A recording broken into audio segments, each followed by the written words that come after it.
Il fait ses premiers pas officiels dans son uniforme de représentant de l'État en Guyane. Une cérémonie marquée par un hommage aux 3 gendarmes morts la semaine dernière dans l'exercice de leurs fonctions dans le Puy-de-Dôme. Allant au bout de leur mission, ils donnent alors leur vie pour épargner celle des autres, la vie de cette femme menacée comme celle du voisinage exposé. Nous n'oublierons pas leur sacrifice, nous n'oublierons pas leur courage, nous n'oublierons pas leur exemple. La prise de fonction place du Coq permet au nouveau préfet de rencontrer les quelques élus locaux présents ce matin. Une première prise de température avant les réunions de travail programmées dès demain.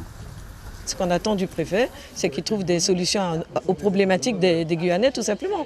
Monsieur Delgrande avait commencé, maintenant, monsieur le nouveau préfet devra contribuer, communiquer avec la population guyanaise pour pouvoir faire évoluer la situation économique, sociale de notre pays. Nos attentes sont déjà en tout cas sur l'orpaillage clandestin.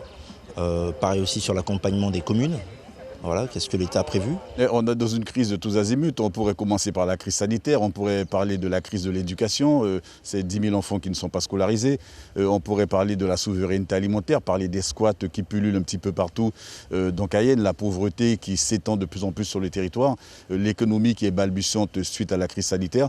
Moi, je considère qu'on ne peut pas faire de tri, de priorisation dans les problèmes. Il faudra que monsieur le préfet s'attaque de manière frontale à tous les dossiers qui sont déjà sur son bureau. Initialement prévue le 21 décembre dernier, la prise de fonction de Thierry Kefelec a été retardée d'1 semaine.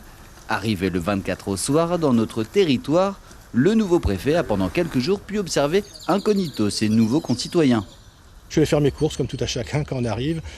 Et j'ai pu observer que les gens étaient assez disciplinés, respectant plutôt les consignes de gestes barrières qui sont le véritable succès. Le succès contre le Covid, ce n'est pas le succès du préfet, des élus ou de la puissance publique. Je ne peux pas dire ça, c'est le succès individuel de se prendre en compte. Et j'ai pu l'observer et je crois que les bons résultats sont là. Première décision concertée avec ses équipes et assumée à distance, l'annulation du carnaval édition 2021. Une mesure inscrite dans le plan de lutte contre la propagation de la Covid.